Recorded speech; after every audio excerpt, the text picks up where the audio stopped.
नमस्कार, मैं हूं ज्योति प्रकाश रंगा और आप देखना शुरू कर चुके हैं आरएम न्यूज़ बीकानेर।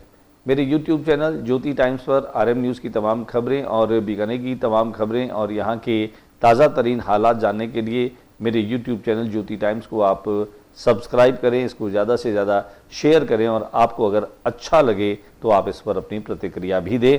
तो आज डाल लेते हैं बीकानेर में क्या कुछ रहा दिन भर, खास एक नज़र उन तमाम खबरों पर। राज्य का बजट पेश किया वित्त मंत्री दिया कुमारी ने। किसानों को, गृहिणियों को, बेरोजगारों को दी राहत। कांग्रेस ने बताया निराशाजनक, वहीं भाजपा ने कहा उत्साहजनक।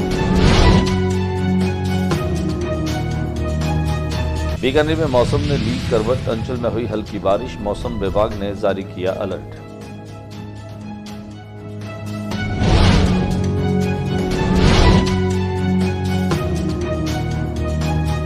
बीकानेर में तेज तूफान के चलते अचानक गिरे बिजली के पोल, टला बड़ा हादसा।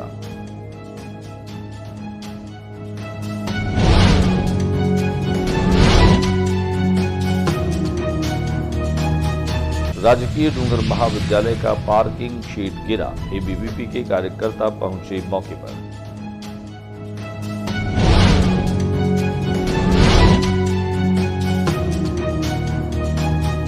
बेशवार पुलिस थाना क्षेत्र के लक्ष्मी निवास लालगढ़ होटल के पास एक व्यक्ति का शव मिलने से फैली सनसनी।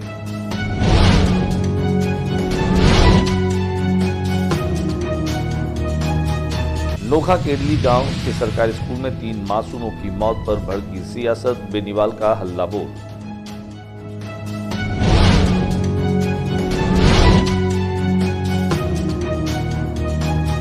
किसान दोबारा उतरे हाईवे पर, लगाया फिर से जाम। प्रशासन ने भेजा संदेश, मान ली गई सारी मांगे, लिखित में देने का इंतजार।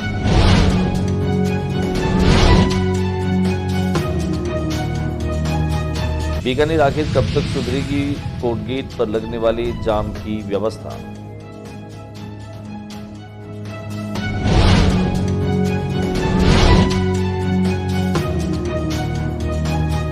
और बीकानेर में बसंत पंचमी से सरस्वती पूजन के साथ में ही शुरू होता है चंग पर धमाल। और अब खबरें विस्तार से। राजस्थान राज्य के मुख्यमंत्री भजन लाल और उनके सरकार के वित्त मंत्री दिया कुमारी ने विधानसभा में अपना दूसरा बजट पेश किया। दूसरे बजट के दरमियान दिया कुमारी काफी आत्मविश्वास से लबरेज नजर आ रही थी। वहीं प्रधानमंत्री नरेंद्र मोदी के विकसित भारत 2047 के सपने को साकार करने वाली इसमें घोषणाएं भी साफ तौर पर दिखाई दी।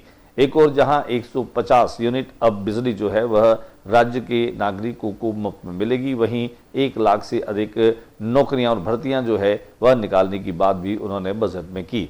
इसके अलावा भी उन्होंने किसानों को लेकर, महिलाओं को लेकर और शिक्षा को लेकर के बड़ी घोषणाएं की। कुल मिलाकर के कहा जा सकता है कि दिया कुमारी का यह दूसरा बजट उनके भरोसे को, उनके विश्वास को दर्शा रहा था। वहीं कोई भी घोषणा जो है उसे पूरा करने का काम उन्होंने दोहराया। उन्होंने कहा कि पिछले वर्ष की तकरीबन 73% जो बातें हैं और काम हैं वो भजन लाल सरकार ने पूरे किए हैं।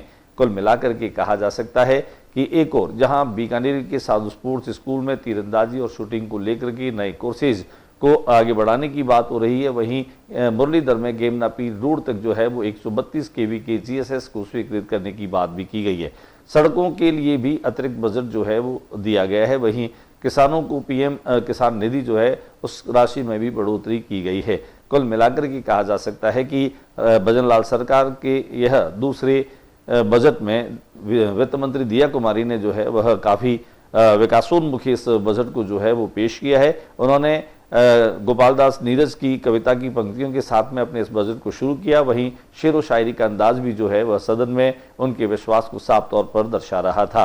तो आइए हम आपको दिखाते हैं कि इस बजट के बाद में बीकानेर के पश्चिम विधानसभा क्षेत्र के विधायक जेठानंद ने जहां इस बजट को प्रधानमंत्री नरेंद्र मोदी के विकास को आगे बढ़ाने वाला बजट बताया, वहीं बीकानेर पश्चिम क्षेत्र को भी जो सौगातें मिली है, बीकानेर को जो सौगातें मिली उसके लिए उन्होंने मुख्यमंत्री का और प्रधानमंत्री जी का धन्यवाद दिया। इसके अलावा बीकानेर पूर्व विधानसभा क्षेत्र की विधायक सुश्री सिद्धि कुमारी ने महिलाओं के लिए किए गए ऐलान और जो घोषणाएं हैं उनको लेकर के उनका स्वागत किया है। डूंगरगढ़ के विधायक ताराचंद सारस्वत और मंत्री सुमित गोदारा, खाद्य और नागरिक आपूर्ति मंत्री सुमित गोदारा ने इस बजट को लेकर के काफी कुछ कहा। उन्होंने कहा कि भजनलाल सरकार जो है वो संवेदनशील सरकार है और अंतिम छोर तक खड़े व्यक्ति को इन योजनाओं का लाभ पहुंचे, इसके लिए बजट में काफी घोषणाएं की है। उन्होंने बेरोजगार और युवाओं को और महिलाओं को खासतौर से केंद्र में रख करके बजट बनाया। इसके अलावा उन्होंने कहा कि किसानों के लिए भी बहुत कुछ जो है वो किया है। इसके अलावा जो कृषि के लिए बिजली देने की बात है, 150 यूनिट बिजली फ्री देने की बात है, उसे लेकर के उन्होंने कहा कि इससे लोगों को काफी राहत मिलेगी। वहीं कोलायत के विधायक अंशुमान सिंह ने भी इस बजट को लेकर के काफी सकारात्मक रुख दिखाया। उन्होंने कहा कि भजनलाल सरकार ने अपना यह दूसरा बजट साफ तौर पर बता दिया है कि हमारा राज्य जो है वह विकास की पटरी पर आगे दौड़ रहा है। खासतौर से कोलायत की जो कई घोषणाएं हैं, जिनमें खासतौर से मंदिरों को बनाने की और पूरे कोलायत क्षेत्र को पर्यटन दृष्टि से जो विकसित करने की बातें हैं, उसे लेकर के उन्होंने मुख्यमंत्री का आभार जताया। इस मौके पर खासतौर से जहां खाजूवाला के विधायक डॉक्टर विश्वनाथ ने और राम गोपाल सुथार ने भी इस बजट को लेकर के सकारात्मक प्रतिक्रियाएं दी, वहीं बीकानेर में जो भाजपा की महिला अध्यक्ष है, खासतौर से शहर अध्यक्ष श्रीमती सुमन छाजेड और पूर्व महापौर सुशीला कंवर राजपुरोहित और इसके अलावा भारतीय जनता पार्टी के नेताओं में डॉक्टर सत्यप्रकाश आचार्य ने, पूर्व अध्यक्ष विजय आचार्य ने, मोहन सुराणा ने, महावीर डाका ने भी इस बजट को लेकर के काफी सकारात्मक बातें की। इसके अलावा कांग्रेस ने और विपक्ष ने इसे निराशाजनक बताया। उन्होंने कहा कि जो पहले के बजट में घोषणाएं थी वो भी अभी तक पूरी नहीं हुई है। उन्होंने कहा कि केवल लोक लुभावन घोषणाओं वाला ये बजट रहा है, जिनमें देहात के अध्यक्ष विष्णाराम सियाग, शहर अध्यक्ष यशपाल गहलोत, पूर्व कैबिनेट मंत्री रहे डॉक्टर BD कल्ला, महात्मा गांधी जीवन दर्शन समिति के कोऑर्डिनेटर रहे संजय आचार्य सहित कांग्रेस नेताओं ने इस बजट को काफी निराशाजनक बताया। तो हम आपको दिखाते हैं उनकी जो प्रतिक्रियाएं हमारे पास में मिली। कुछ की प्रतिक्रियाएं जो है वो हमें वीडियो के रूप में मिली है, कुछ लोगों से हमने दूरभाष पर बात की। बीकानेर में मौसम ने करवट बदली और आज दोपहर में जो है वो गर्जना के साथ में बादल आसमान में डेरा डाल चुके थे। कहीं पर तेज तो कहीं हल्की बारिश हुई। बारिश की वजह से शाम तक मौसम जो है वह हल्का ठंडा हो गया। तेज ठंडी हवाओं के चलने से मौसम जो है उसमें थोड़ी सर्दी का एहसास होने लगा है। कुल मिलाकर के इस मौसम ने और इस बारिश ने यहाँ के मौसम को थोड़ा सा बदल दिया है। मौसम विभाग ने भी अलर्ट जारी किया है। अंचल में मौसम ने जो यह करवट बदली, उसमें तेज हवाओं के साथ कुल मिलाकर के दोपहर में अनेक स्थानों पर बारिश हुई, जिनमें डूंगरगढ़ कस्बे में, पुंदलसर में, सोनियासर में, गोदारन में, इंदपालसर में, गुसाईसर में और विग्गाबास में भी बारिश जो है वो जमकर हुई। डूंगरगढ़ में बरसात 0 mm रही, पर इस फुहार से फसलों को लाभ जरूर मिलेगा। रेडी के किसान बुधाराम जाखड़ ने बताया कि तेज हवा ने कहीं कहीं फसल को गिरा भी दिया, जिससे फसलें भूमि पर गिरने से नुकसान का अंदेशा भी बन गया है।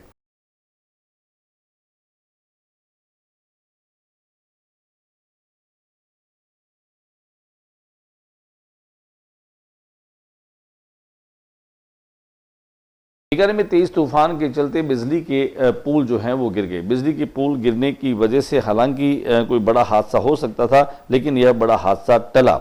आज हल्की बारिश की वजह से कई जगह हल्का नुकसान भी देखने को मिला। दोपहर में आई बारिश ने पवनपुरी में हाई टेंशन लाइन से पोल कारों पर गिर गए। गनीमत रही कि बड़ा हादसा नहीं हुआ।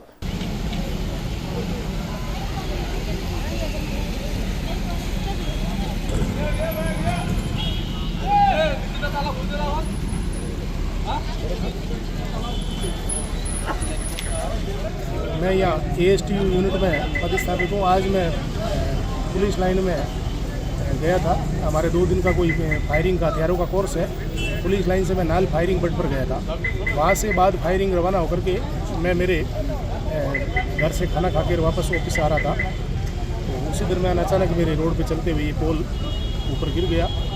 भगवान का शुक्र है मेरी कोई जनहानि नहीं हुई और मैं गाड़ी से बाहर निकला। तूफान की वजह से राजकीय डूंगर महाविद्यालय में जो पार्किंग स्टैंड बना है, उस पर जो टीन शेड लगा है, उस टीन शेड में भी जो है वो नुकसान हुआ है। टीन शेड गिर गया। हालांकि सूचना मिलते ही अखिल भारतीय विद्यार्थी परिषद के छात्र जो है वो यहाँ पर पहुंचे, जिनमें मोहित जाजड़ा ने बताया कि इसकी स्थिति पूर्व में एबीवीपी द्वारा प्रशासन को दिए गए ज्ञापन का अवलोकन करते हुए कि कॉलेज प्रशासन को चेताया कि एबीवीपी ने पूर्व में साइंस ब्लॉक और लाइब्रेरी के बाहर बने छज्जों में पुरानी जर्जर स्थिति पड़ी में बिल्डिंग जो थी उसके बारे में भी प्रशासन को अवगत कराया, परंतु अभी तक प्रशासन मौन बैठा। इस घटना को संकेत मानते हुए तुरंत प्रभाव से कॉलेज प्रशासन, जिला प्रशासन अपनी आंखें खोले और डूंगर महाविद्यालय जो संभाग का सबसे बड़ा महाविद्यालय है, हजारों विद्यार्थी यहाँ अध्ययन कर रहे हैं, कहीं कोई दुर्घटना न हो इसके लिए जो है वह एहतियात बरता जाए। पिछवाल थाना पुलिस क्षेत्र में जो लक्ष्मी निवास होटल है और लालगढ़ होटल है, इसके पास में एक व्यक्ति का शव मिलने का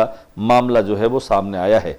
घटना की जानकारी मिलने के बाद खिदमतगार खादिम सोसाइटी व सहायक सेवा संस्थान के सेवादार एम्बुलेंस के साथ मौके पर पहुंचे और शव को पोस्टमार्टम के लिए अस्पताल रवाना किया।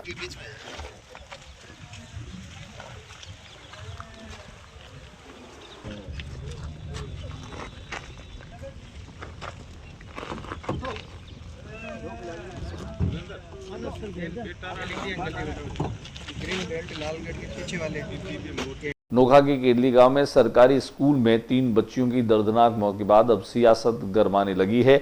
यहां पर आरएलपी के नेता हनुमान बेनीवाल ने जो है वो प्रशासन को इस बात की गंभीर चेतावनी दी है कि जिन्होंने लापरवाही बरती है उन दोषियों के खिलाफ कड़ी से कड़ी कार्रवाई की जाए। बेनीवाल ने कहा कि आज़ादी के 75 वर्ष बाद भी ऐसी घटनाएं शर्मनाक है। सरकार इस पर पूरी तरह से विफल साबित हुई। उन्होंने चेतावनी दी कि जब तक लापरवाह अधिकारियों की गिरफ्तारी नहीं होगी धरना जारी रहेगा। साथ ही घटना को लेकर राजस्थान में आंदोलन छेड़ने की बात भी कही। बेनीवाल ने भजनलाल सरकार को घेरते हुए कहा कि 1.25 साल में सरकार पूरी तरह से फेल हो चुकी है। सरकार ने किस तरह आनाकानी करी, उसके बाद सरकार को झुकना पड़ा। आप लोगों की जीत हुई। मोटे मोटे तौर पे मैं कोई यहाँ राजनीति करने नहीं आया, लेकिन मैं एमएलए साहब को धन्यवाद दूंगा कि आज बजट सत्र है और बजट सत्र में जाना इन्होंने इसलिए उचित नहीं समझा कि यहाँ इन बेटियों को मैं न्याय दिलाऊंगी। आप लोगों के साथ धन्यवाद। किसान एक बार फिर से सड़कों पर उतर गए हैं। उन्होंने एक बार फिर से संदेशा भेज दिया है। प्रशासन ने हालांकि इनकी तमाम मांगे मान ली है और लिखित में अभी समझौते का इंतजार किसान कर रहे हैं। कुल मिलाकर के डूंगरगढ़ घूमचक्कर के पास में गहमा गहमी रही। समर्थन मूल्य पर मूंगफली खरीद नहीं होने से किसान मंगलवार को दिन भर प्रदर्शन करते रहे। वहीं बुधवार को भी उपखंड कार्यालय के बाहर बैठ करके उन्होंने प्रदर्शन किया।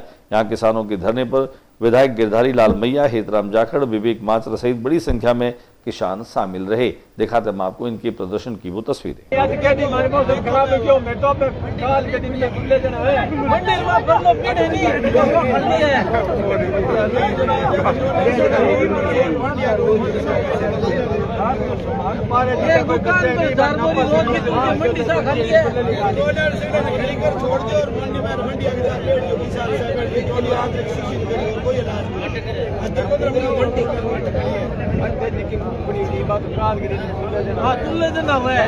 नहीं तो मैं और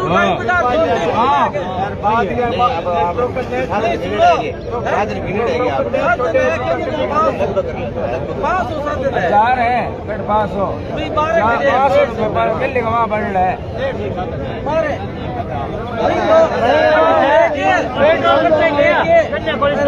बीकानेर में यातायात की एक बड़ी समस्या है। यहाँ पर आपको हर सड़क पर जो है वो जाम दिखाई देगा। खासतौर से कोटगेट के बाहर जो रेल फाटक है यहाँ पर लगने वाला जाम तो दिन में 20 बार दिखाई दे सकता है। करीब करीब आधे घंटे तक, पौन घंटे तक ये जाम लगा रहता है। हालांकि जाम की इस अव्यवस्था को लेकर के और इस परेशानी को लेकर के पूर्व में जो प्रयास किए गए थे, इस रास्ते को वन वे किया गया था, लेकिन अब एक बार फिर से जो रास्ता है वहां पर कार्मिकों की तैनाती के बावजूद भी लोग जो है वो आमने सामने हो जाते हैं। कई बार लंबे समय तक लगने वाले इस जाम से यातायात में अव्यवस्था पैदा होती है। यहाँ पर पैदल चलने में भी दुश्वारियां लोगों को उठानी पड़ रही है। ये जो जाम लगता है, कोर्ट गेट पर किसी प्रकार से टैक्सी स्टैंड नहीं है, इसके बाद भी यहाँ दिन में टैक्सियों की कतार देखने को मिलती है। लगातार सांखला फाटक के पास में भी और इसके साइड में भी जो यातायात है, लेकिन ड्यूटी पर तैनात कार्मिक रोक टोक नहीं करने की वजह से यहाँ पर जाम की स्थिति बन जाती है। हालांकि यहाँ जो दुकानदार है वो कहते हैं कि यहाँ कोई टैक्सी स्टैंड नहीं है, लेकिन टैक्सी चालक टैक्सी खड़ी करके बैठ जाते हैं। ये भी यहाँ पर जाम लगने का बड़ा कारण है। देखना यह है कि यातायात पुलिस विभाग जो है वह कैसे इस अव्यवस्था को दूर करने की कोशिश करता है। बीकानेर में बसंत पंचमी के बाद राग फाग सुनाई देने लगती है, चंग पर धमाल सुनाई देने लगती है, क्योंकि बसंत पंचमी के साथ ही बीकानेर में एक तरह से फाल्गुन के महीने की दस्तक प्रारंभ हो जाती है। हालांकि माघ महीने की शुक्ल पक्ष की पंचमी को बसंत पंचमी मनाई जाती है। सरस्वती का पूजन करने के बाद प्रकृति के परिवर्तन का संकेत मिलने लगता है और उसी परिवर्तन के संकेत का स्वागत करने के लिए यहाँ का लोकवाद्य यंत्र चंग जो है उसकी थाप लोगों को सुनाई देने लगती है। जसोसर गेट पर जगदम्बा मित्र मंडल लगातार बसंत पंचमी से होली तक इस चंग पर थाप के न जाने कितने ऐसे कार्यक्रम प्रस्तुत करता है जिसे सुनने के लिए दूर दूर से लोग चले आते हैं। तो दिखाते हैं हम आपको जगदम्बा मित्र मंडल के चंग पर थाप की वो रंग जो खास तौर से देखने के लिए दूर दूर से लोग चले आते हैं।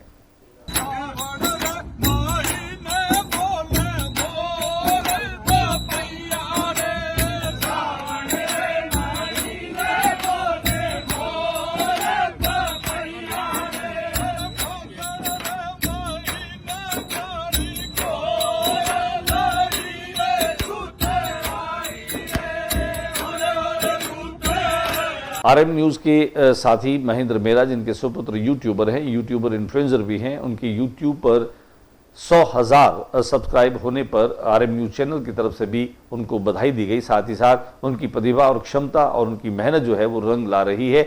100,000 जो सब्सक्राइबर उनको मिले हैं, उनकी जो रीच बढ़ी है, इस रीच को लेकर के और ये उनकी मेहनत जो है वो साफ तौर पर दिखाई दे रही है। तो महेंद्र मेहरा जो मैंने उनके सुपुत्र केशव जो हैं वो काफ़ी मेहनती हैं और यूट्यूब आज दुनिया के कोने कोने में देखा जाता है, लोग उस पर विश्वास करते हैं और केशव ने बीकानेर का नाम रोशन किया है। इस हेतु आरएम न्यूज परिवार की ओर से भी केशव को बहुत बहुत बधाई। आज के बुलेटिन में बस इतना ही। अगले बुलेटिन में नई गतिविधियों के साथ इस समय इसी चैनल पर फिर मुलाकात होगी। न्यूज रूम से ज्योति प्रकाश रंगा को इजाजत दीजिए, लेकिन जाते जाते मेरा निवेदन रहेगा मेरे यूट्यूब चैनल ज्योति टाइम्स को भी आप ज़्यादा से ज़्यादा सब्सक्राइब करें और बीकानेर और संभाग की तमाम खबरें देखने के लिए भी आप इसको सब्सक्राइब करें। नमस्कार।